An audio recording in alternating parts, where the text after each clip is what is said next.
if there ever was a chance not talk about a win as a loss or a loss as a win, we got it. Wow.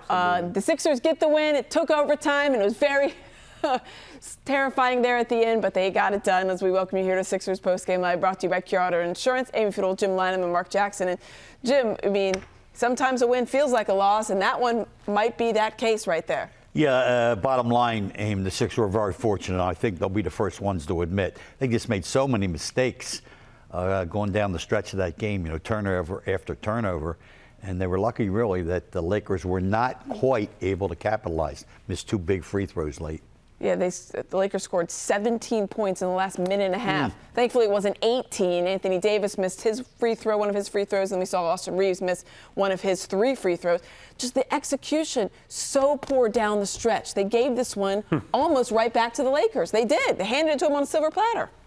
Amy, listen, we can sugarcoat all we want, but that was catastrophe. That was horrible. Execution, getting what we done. It just looked like it was very unorganized. And the Lakers took advantage of that. So it wasn't about the Lakers. Did the Lakers play great defense to come back? Absolutely. But the Sixers helped them out. They didn't play well down the stretch, and it almost cost them. But it didn't. Sixers were up 9 points with under 30 seconds to go. Jim, have you ever seen anything like that? Unfortunately, I have, sometimes from my own bench.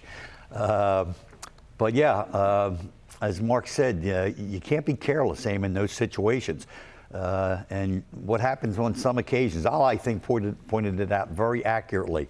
You have to come to a ball, and once you get it, you have to be very, very strong. Because in a lot of cases, the refs are a little reluctant, to call casual contact. And you got 4 hands coming in there bobbling the ball. It just doesn't take a whole lot to goose it loose. So to have that many of those type of plays in what you said, you have a 9-minute lead with 34 seconds, please. Yeah, it was confounding, some of those in-game plays, putting themselves in the position to have the Lakers take advantage. Let's check in now. One of the reasons, maybe right now the reason they won this game was D'Anthony Melton, a career night across the board for him. He's joined by Taryn Hatcher. All right, D'Anthony, career highs, points, threes, steals. I mean, just a monster night out of you. At what point did you realize, man, I'm just feeling it tonight? Man, honestly, I don't even know. I just felt good. The work I've been putting in. My shot ain't been falling lately, but, tonight I felt like I was really confident in it, so I just kept going, kept shooting. As an LA kid, went to USC, I heard maybe you were really looking forward to this game and trying to get a win. How much did it mean, especially the way the fourth quarter ended, to handle it in overtime the way you guys did? Hey.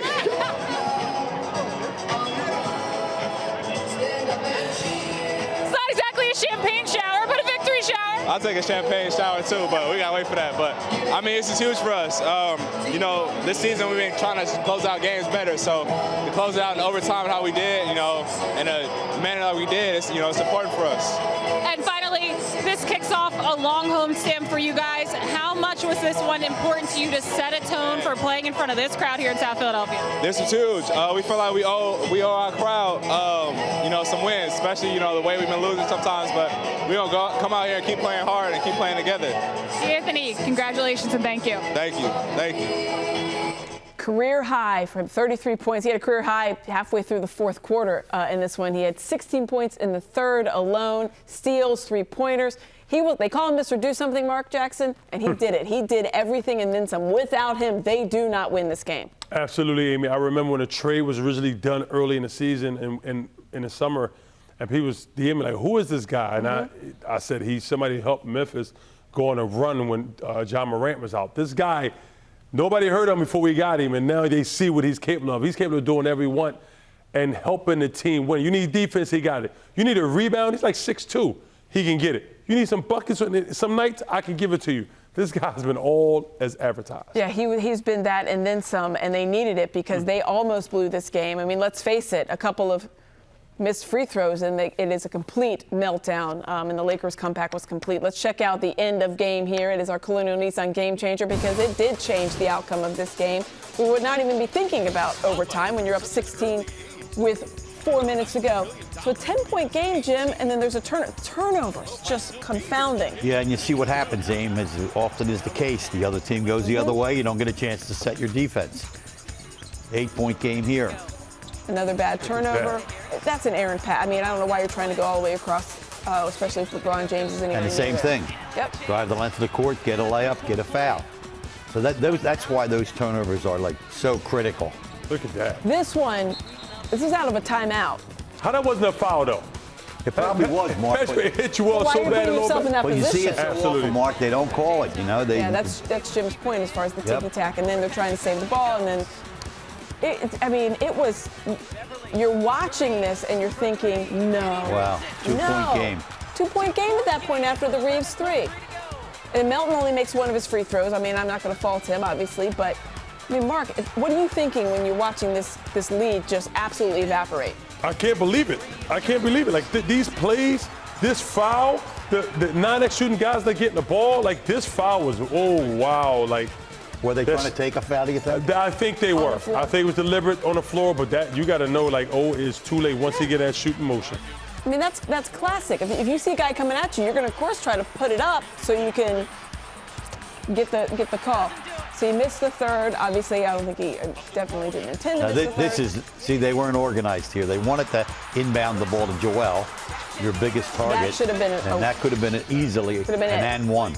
I mean, and I was shocked it wasn't. And then Anthony Davis, who was 12 for 12 from the free throw line up until that point, goes 1 of 2. So miraculously, they get to stave that off. But you can see that, and then we saw obviously a couple of point-blank bunnies that the Lakers missed as well, Mark. But I mean, this has got to be, as a player, what are you feeling right now as you go in the locker room and kind of like try to digest what just occurred in the last 4 minutes of this game? As a player, you frustrated. It's a lot of towel. They won the game, but it's a lot of towel throwing, a lot of profanity being laced out there because you frustrated with yourself. Forget the coach, respectfully, not literally sense. But I mean, the coach can draw up certain things, but every now and then, it's not about the coach. It's about the players out there. This is a veteran-laced team. Mm-hmm. When it comes down to situations like this, make it simple. We don't need no fancy plays. Okay, let's get it here. But it's about execution. So don't say about Doc and plays and all that. That was on the players right there to me. 100%. So as a player, I'm in the locker room, I'm ticked off at myself, and we're ticked off as a unit, like we got to do better. As a coach, Jim, what are they thinking right now as they kind of try to digest what happened? I think it was a combination, a couple of faulty plays on the part of the players, and I think Doc will second guess himself a little bit. Like the play when they took the timeout to advance the ball and they're in the front court, they try to inbound it to Joel Embiid. Good idea, but the scheme allowed another defender to leave his man and come over and actually knock the ball loose as it was on its way to Joe. So the coaches will take a look at this, and hopefully then you got your win, number one, but it's a learning experience and you'll tighten it up a little bit on these type plays. I mean, going forward, this is the beginning of a 7-game homestand, so that is the good news. They had some practice. Are you surprised that it was that poor execution down the stretch? No, not really. I mean, you practice end-of-game situations, obviously, probably on a frequent, maybe some teams even on a daily basis. They'll pick one situation, meaning 10 seconds on the clock, up 1, down 2, whatever. But these kind of plays happen, and you have to understand that last play one. Joel, they tried to inbound to Joel. Yeah, no, on the length of under the basket play. When you watch that on the replay, Joel got murdered. He got fouled like you can't believe. But I'm telling you, I've seen it too many times. The referees say, we're not going to decide it. You guys are out there playing. You decide it. And I'll repeat, Allah said it. You have to go after that ball like it's in football, because they're gonna hack and try to knock it loose. Mark, to that point, as a player, does that make it more frustrating knowing that they're not calling that and you've put them in that position? Because you can't leave it up to the refs. They're not going to bail you out. You said it, Amy. You can't leave it up to the ref. It's like a guy in a ring. I can't rely on the ref to take care of me. I got to take care of myself. Right then, I like it like this. You gonna let us play? Oh, that's what you say. Oh, really? We can play? We playing today? Fine, swallow that whistle. And it happened on both ends of the floors, respectfully. So we can't say, oh, the refs was, no. That's the kind of game as a competitor you like to play, because you can play a little bit more aggressive if that's your nature. Well, we saw the Lakers go on that furious finish, 17 points in the last minute and a half. Well, that was it, because they stopped scoring. That was the good thing. They couldn't hit anything in this one. Obviously, the defense stepping up quite a bit for the Sixers in the overtime. Lakers 1 for 10, 2 turns in OT. So, Jim, when you see this, and just that's how it was going to go. And that's the good news, I guess, if you're going to take something positive away, is that the defense did step up and the Lakers weren't able to get back in this one. No, the Sixers owned the overtime, but again, they were fortunate to get it into the overtime. But once they got there, they dominated. It's tough to watch, obviously, some of these buckets, and I'm sure the Lakers are going to be frustrated because they had the game there for the taking. But as the Sixers, can they take anything away from how they handled overtime, at least, Mark? I think they can, but I think the Lakers ran out of steam. Yeah. I really believe the Sixers need to go to video and watch the last 3 minutes of the game. I think they need to take something away from that. We need to be better. We need to be better in crunch time when the game's on the line. Well, I could go back to those couple of fouls. We had the Shake Milton foul, and then you had, obviously, the Matisse Thybulle foul. And I did think Matisse was trying to foul because that's obviously what was happening. Go ahead, Jim. Yeah, I'm going to make a point, Aim. When you're, like, the ball's out of bounds, and let's say I'm guarding Mark, you're running toward the ball. If I'm trailing you, okay, I got news for you. That's you might want to take a foul, but as I reach for you, these players that are NBA players, they're going to get in a shooting motion. Yep. So my point. To me, if I want to take a foul, I have to be between you and the ball. So the ball has to come by me to get to you. And my phrase is, I'm blowing you up on the catch. You haven't caught the ball yet. You follow me? As the ball is in the air. Yeah, that's when you take the foul, you see. Yeah, and you think about that, and obviously, and Matisse knew it. As soon as he started trying to stop, and you're like, well, you're already there. Yeah, he was trying to grab before he actually caught it, but he's trailing him. You see my point? So he basically if you're on the other side of him, then as the ball is arriving, I blow you up. Yeah. It's like I'm, in a football play, I'm going for a loose ball, boom, collision. Luckily, Austin Reeves only made 2 of the 3. As we go back to the play before that, where Shake Milton, actually, he fouled out on that one. Why even be anywhere near anybody to even have them walk into you as a foul, if they call it that? Sometimes you kind of space out sometimes. Yeah. And you really know your presence or where you are, how you should be, and sometimes you get caught with your hand in the cookie jar. Yeah. And things like that happen. We call them brain farts. Yeah, it was something because as soon as he got that, he was like, okay, that's going to be back. And then so they're going to clip that off and show it to him on repeat for that one, which is disappointing because there were some real bright spots in this game. Obviously, Joel Embiid, we knew what he was going to do. He really steps up. He's now 6-1 against Anthony Davis in his career. So there are some bright spots, but wow, when a game ends like that, you're up 16 with under 4 minutes to go. But hey, a win's a win. And this move, Austin Reeves bid on it. Right. Thomas Bryant, he remembers that from Joel. He did that all the time when he was with the Wizards. It's just an incredible move, Jim. Yeah, and as I think, Mark, you pointed it out earlier, he set it up with a ball fake right there. See, he was going to get doubled, so he ball faked to get Reeves to run away, and that set up the drive, and poor Thomas Bryant just got posterized. 20 points in the first quarter alone. All right, Doc Rivers, pretty sure he's going to be asked a lot about the end game of this one. Let's check in with him now. Trust me, they were thinking back in that timeout, and so that's all we talked about. We're going to win the game, going to score on the first play. We showed them where they were trapping from, and we executed. Are you surprised you're having so many clutch issues like that with such a veteran? Well, we haven't had clutch issues. We just have had them the last couple of games. Yeah. Is that what you meant? Yeah, no, I'm joking. But we haven't had clutch issues, but the last 2 we have. Taking care of the ball, getting the ball to the right guy at the right spot at the right time, we have not done that. What did you make of Anthony Melton's performance? He had a career high. It was unbelievable. Listen, his shooting is elite from especially the break, which is rare. Most guys are corner shooters. He's not. His hands, I think it was 53 deflections that we had. Maybe it was less, but I know he had half of them. Literally, he had half of our deflections in one basketball game. And half of his deflections, he has nothing to do with the play. Like, he's on the weak side. He's just uncanny. The block shot was incredible. The steal, the cross-court pass where he just jumped up and caught it. I'm telling you, that's rare. He's been unbelievable for us. He won. Joel and James down the stretch, Tobias had a stretch, but Anthony Melton was huge tonight for us. Doc, aside from that end of game stretch, the beginning of the second quarter, you guys struggled a lot with the zone. What happened there? What was didn't execute again. 21 is our call. We've killed zones all year. Zones has not been an issue, but when it becomes one individual game, it usually stays. I thought they tried to run in the third quarter and we killed it. So and we just started running what we should be running. So that wasn't because we played so well in the third quarter against the zone. You notice they stopped running the zone. So that was the one thing that was really good with execution-wise. Joel loves that elbow 5 play, and it was kind of something that he went to religiously. Elbow flat or elbow 5. Yeah. I guess, is you want play calling in his hands in the fourth quarter, or do you think that? No, I like elbow 5 and elbow flat. We didn't get it to him, a couple of the times, and we have to. And I don't love elbow 5 because it's more of just an ISO. I like elbow flat with the pick and roll. Our guards struggle getting over the pick with Pat Beverly involved, and that's why we start setting the pick with Anthony Melton first, get the switch, and then come off. There's so many things. Even though we scored on it down the stretch, there's still things like execution-wise that I saw doing it that we have to get better. Guys are starting to shoot the gap from the weak side, and we have to see that. I know, in regards to their minutes, Joel and James, 5 of their minutes were with the overtime. Did they play too many to your liking? Or no, I was fine. I was fine with their minutes tonight. We just had 3 days off.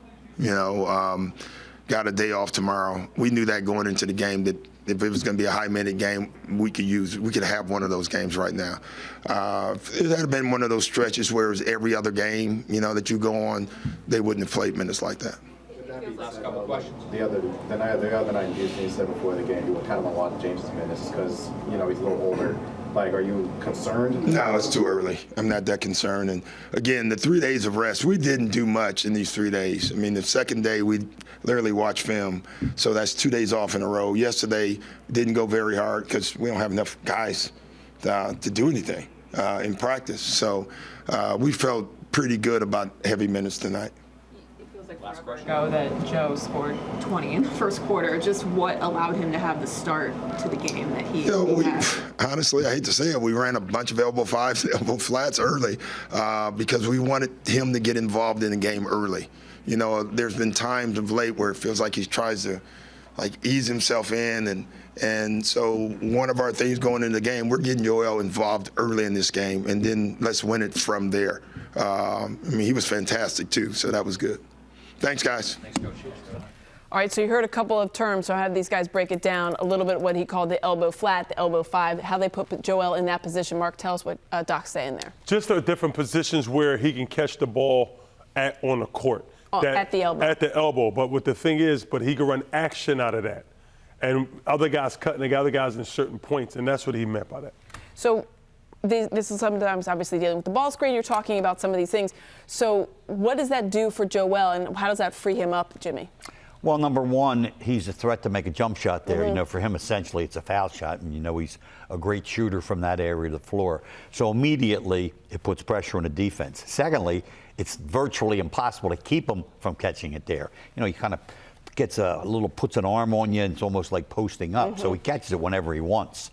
And then the variety of things he can do. He can play a little pick and roll action or dribble handoff with James Harden to start that kind of action. He can go one-on-one. It's a tough place to come and run and double a ball without exposing your defense to an open three-point shooter. So the Sixers do a good job, I think, of utilizing Joel's talents in that area of the floor. Yeah, that was the positive there. Obviously, several things to talk about. You heard Doc there talk about. He did talk about D'Anthony Melton. That's the guy we have to focus on, too. He is the subject of our Yingling Presents Lager Up. Melton, career night, career threes, career steals, career points. He's the first guy, since 1991 that had 30 points and 8 threes. 8 threes and throwing 7 steals in there, and he's really rare air. This is a complete game, Jim, and this is a guy that everybody wondered what he could bring to the Sixers, and you're seeing it. You sure are, and Doc pointed it out. I was maybe a little slow to see. I thought he was good defensively. No, I'm not giving him fair credit. I'll use Doc's word. Uncanny is what he is some nights. You heard Doc say there was a game where the Sixers had 30 plus 40 deflections, which is a good number. He had half the deflections. I think I'm right on this. Mark, you can check me. I think there was a late play. It was in the overtime, and the Lakers, after a timeout, were inbounding a ball. Yep. He jumped up and caught the ball. I mean, that means a guy is passing 1 foot, foot and a half away from you. He jumped up and just pulled it down. Wow. Yeah, it was, I think, over Austin Reeves. So it was definitely, he's a super athletic player. He's everything. He's been some and then some. But when you think about especially not having Tyrese Maxey for a game like this and the pace that the Lakers try to push, Sixers don't usually play at that pace. DeAnthony Melton had this kind of game when you don't have Maxey is even bigger when you think about it, Mark. More twos in the two chest. And, you know, as anybody knows, when you coach in this game, as Doc Rivers, as coach would say, the more twos you got to reach for, the more options you have when the game presents itself. You don't know which way the game going to go, but you always have a different look. We have a guy like this who you know for a fact you're getting a defensive guy that can hit a shot. But then you find out you got a defensive guy that can hit a shot and actually put the ball on the floor. Then you find out you have all the above and a guy that can get to the rim and create for others. It just gives you more confidence on the options you have as a coach. They're going to be looking at that in-game execution quite a bit. And Doc wasn't asked about it completely, but listen, he said, you know, we've had practice and he's going to try to dissipate it because he doesn't want to take all of the heat on his team or anything like that. But when you think about it, where would the blame lie for you on those late game executions, Mark? Players. Yeah. These are players to me. You know, this is not a young ball club. These are seasoned veterans that have been there, done that. So you don't need plays necessarily. Okay, hey, yo, excuse me, get out of here. I got it. Come on. Set the screen. Communication amongst yourselves in the heat of the game. It's never too late to communicate. You put yourself in a situation where you can be successful. These guys are not new guys, rookies, young guys. These guys are veterans. They've been there. They know that. So that blame goes on them. And I'm quite sure they're in the locker room looking at themselves like, man, we got to be better. We got to be better next game. We got to remember this. Yeah, watching that tape, I think they're going to see a lot of that. It's weird that we've barely talked about Joel Embiid as far as what he did statistically. 38 points. I mean, let's face it, 38 points. I mentioned that he's now 6-1 against Anthony Davis in his career. Joel, a game-high plus 20 in the plus-minus. The second guy was a plus 16. That was AD. So this was the battle that AD was quiet until he wasn't, Jim, at the end. But Joel just does things that it doesn't matter how they defend him. He's just going to get it done. Yeah, head-to-head, he wins these battles, plain and simple. And we can say that AD, which he did, he got in foul trouble. But he gets in foul trouble because Joel Embiid induces a lot of those fouls when these players are trying to guard him. And I really think sometimes at the top of the game, some of these players, they're intimidated just by the presence of Joe and the things that he does. It's interesting when you look at, the moves that he makes.